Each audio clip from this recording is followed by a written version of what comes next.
ఆంధ్రప్రదేశ్ శాసనసభలో గౌరవ ముఖ్యమంత్రి గారు చంద్రబాబు నాయుడు గారు, అదేవిధంగా గౌరవ ఉప ముఖ్యమంత్రి గారు పవన్ కళ్యాణ్ గారి సారథ్యంలో ఆంధ్రప్రదేశ్ ప్రభుత్వం తరఫున ఈరోజు బడ్జెట్ ప్రవేశపెట్టిన ఆర్థిక శాఖ మంత్రి పయ్యావుల్ కేశవ్ గారికి జనసేన పార్టీ నుంచి మద్దతు పలకడమే కాకుండా మనస్ఫూర్తిగా ధన్యవాదాలు తెలుపుతున్నాం, అభినందిస్తున్నాం.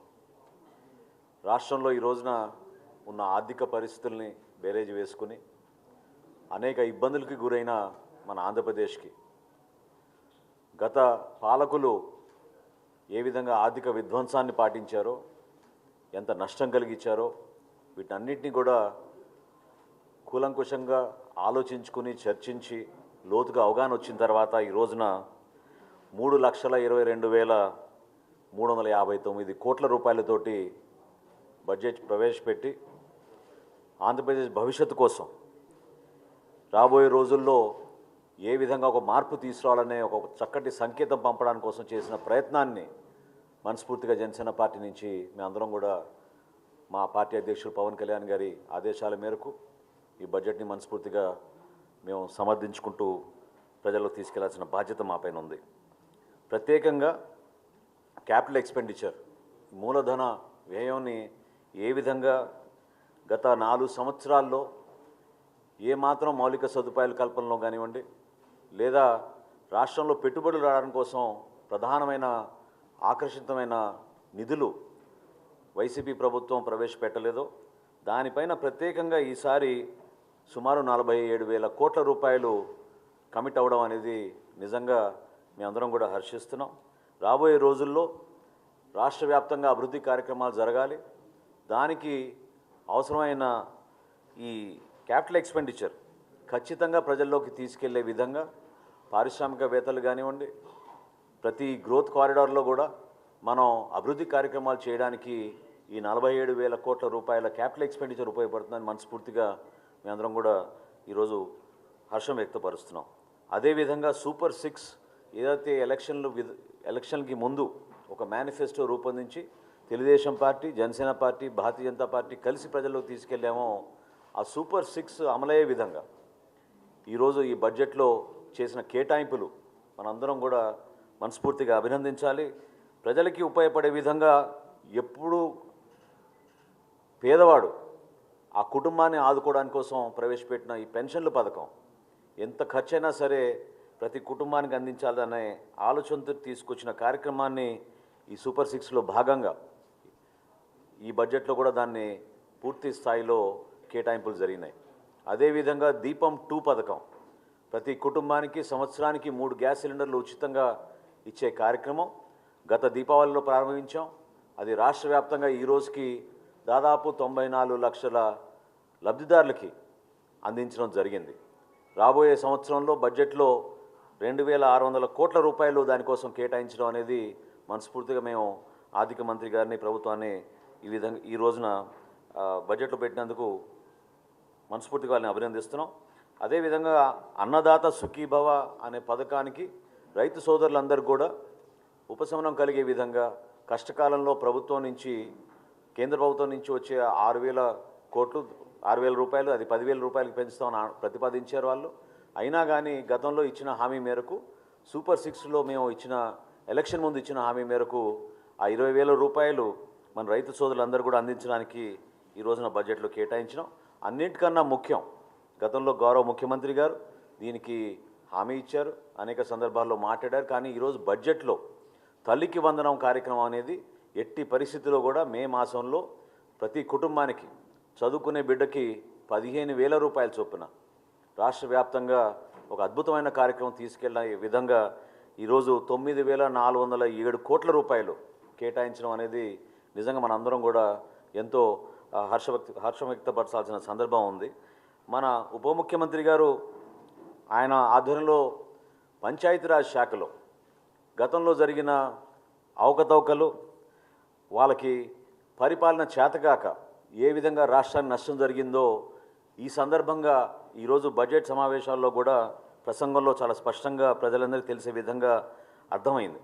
దాదాపు ఈ రోజున 18,000 కోట్ల రూపాయలు పంచాయతీరాజ్ శాఖ కేటాయించినందుకు గౌరవ ఆర్థిక శాఖ మంత్రి గారికి ప్రత్యేకంగా ధన్యవాదాలు.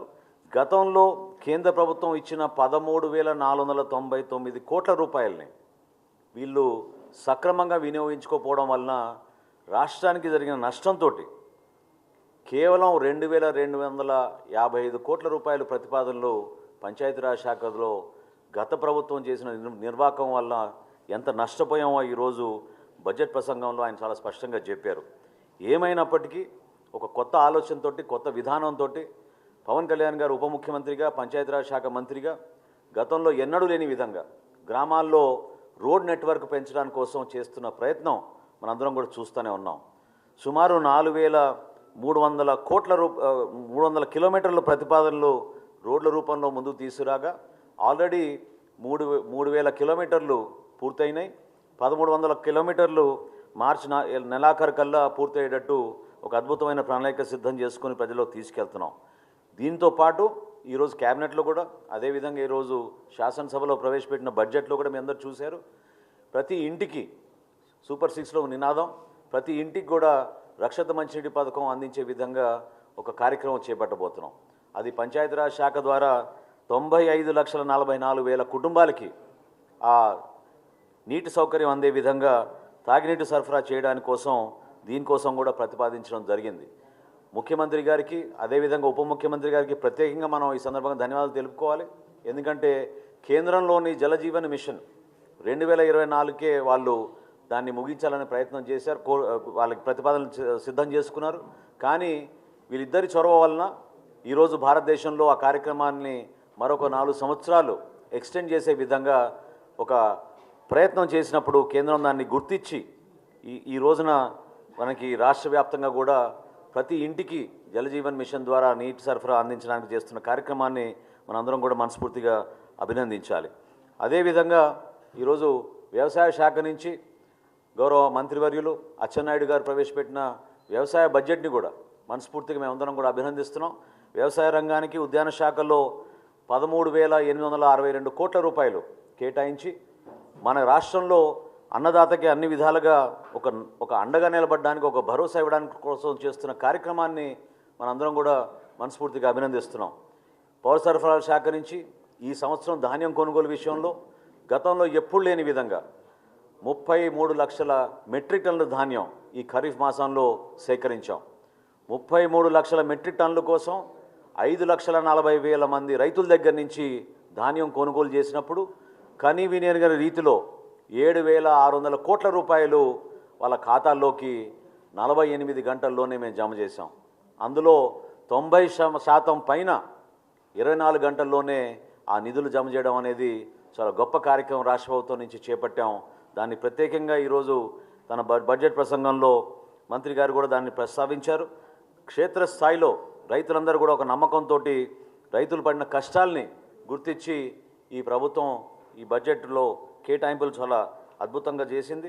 రాబోయే రోజుల్లో ఎక్కడ చూసినా కూడా రైతులు ఇబ్బంది పడకుండా ఉండడం కోసం వ్యవసాయ రంగంలో కానివ్వండి, జనవనరుల శాఖలో కానివ్వండి, గ్రామీణ ప్రాంతాల్లో కానివ్వండి అనుసంధానం చేసుకుంటూ ప్రతి కార్యక్రమాన్ని ప్రజల్లో తీసుకెళ్లాలనేది గౌరవ ముఖ్యమంత్రి గారి కోరికని ఈ రోజున గౌరవ ఉప ముఖ్యమంత్రి గారు కూడా పదే పదే ఆయన చేస్తున్న సమీక్షా సమావేశాల్లో దీని గురించి ప్రత్యేకంగా మాట్లాడి ముందు తీసుకొచ్చారు. అదేవిధంగా పవన్ కళ్యాణ్ గారు గతంలో పిఠాపురం నియోజకవర్గంలో ఎన్నికల ముందు ఆయన ఎన్నికల ప్రచారంలో సందర్భంగానే కాకుండా అంతకుముందు కూడా ఆ గ్రామాలని సందర్శించి పట్టు పరిశ్రమకు సంబంధించిన రైతులు ఎవరైతే కష్టాలు ఎదుర్కొంటున్నారో వాటిపైన అధ్యయనం చేయడానికి కోసం కాకినాడ జిల్లాలో చేబ్రోలు అనే గ్రామాన్ని సందర్శించారు. అక్కడ ఉన్న ఆ రైతులు వాళ్ళు పడుతున్న ఆవేదన, ప్రభుత్వం నుంచి రావాల్సిన సబ్సిడీ కానివ్వండి లేదా సపోర్ట్ సిస్టమ్ లేదనేది పదే పదే ఆయన దృష్టికి తీసుకొచ్చినప్పుడు ఖచ్చితంగా ప్రభుత్వం ఏర్పాటు చేసిన తర్వాత మీ అందరికీ ఆ భరోసా ఇచ్చే విధంగా మేము ఒక మంచి కార్యక్రమం తీసుకొస్తామని చెప్పారు. గౌరవ ఉప ముఖ్యమంత్రి గారి ప్రతిపాదనని ఈ రోజున లీఫ్ టు క్లాత్ అనే కార్యక్రమం దాన్ని ప్రత్యేకంగా ఈరోజు సంబోధించి ఈ బడ్జెట్లో ప్రతిపాదించడం అనేది మనస్ఫూర్తిగా నేను అచ్చెన్నాయుడు గారికి జనసేన పార్టీ తరఫున మేము ధన్యవాదాలు తెలుపుకుంటున్నాం. ఎందుకంటే పిఠాపురం నియోజకవర్గంలో ఉన్న చేబ్రోలు గ్రామంలో ఈ పట్టు పరిశ్రమ గురించి ఎక్కువ మంది రైతులు అక్కడ దానిపైన ఆధారపడి ఉన్నారు.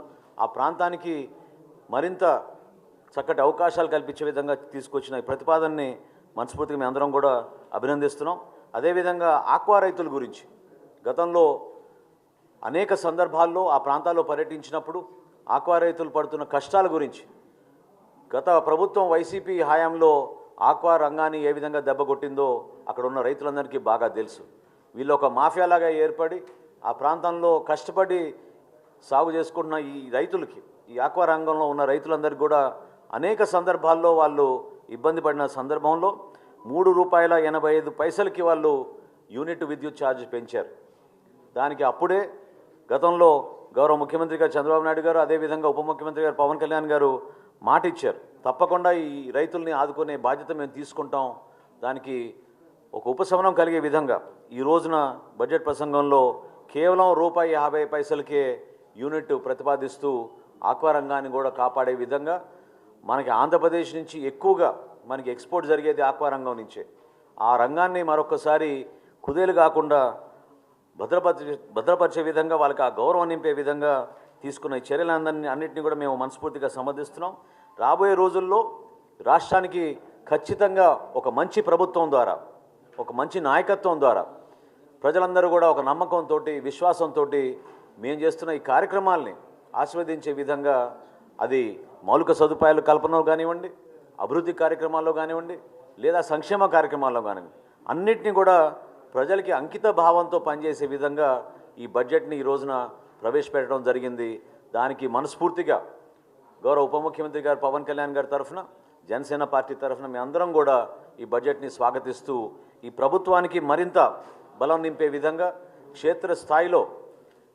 క్షేత్రస్థాయిలో చేసే ప్రతి కార్యక్రమాన్ని, ప్రత్యేకంగా ఈరోజు తెలుగు భాష గురించి కూడా ప్రస్తావించినందుకు దానికి కేటాయించిన నిధులు, రాబోయే రోజుల్లో పర్యాటక రంగానికి ఒక ఇండస్ట్రియల్ పాలసీ రూపొందించినందుకు మరొకసారి గౌరవ ముఖ్యమంత్రి గారికి ప్రత్యేకంగా ధన్యవాదాలు తెలుపుకుంటూ, జనసేన పార్టీ నుంచి ఎప్పుడు కూడా మేము ఒక కోఆపరేటివ్ మూడ్లో, అదేవిధంగా సహకరించడమే కాకుండా ప్రభుత్వం చేసే ప్రతి కార్యక్రమాన్ని మేము క్షేత్రస్థాయిలో బలపరిచే విధంగా, ప్రజలకి అందుబాటులో తీసుకెళ్లే విధంగా కష్టపడి పనిచేస్తామని సందర్భంగా తెలుపుకుంటున్నాం.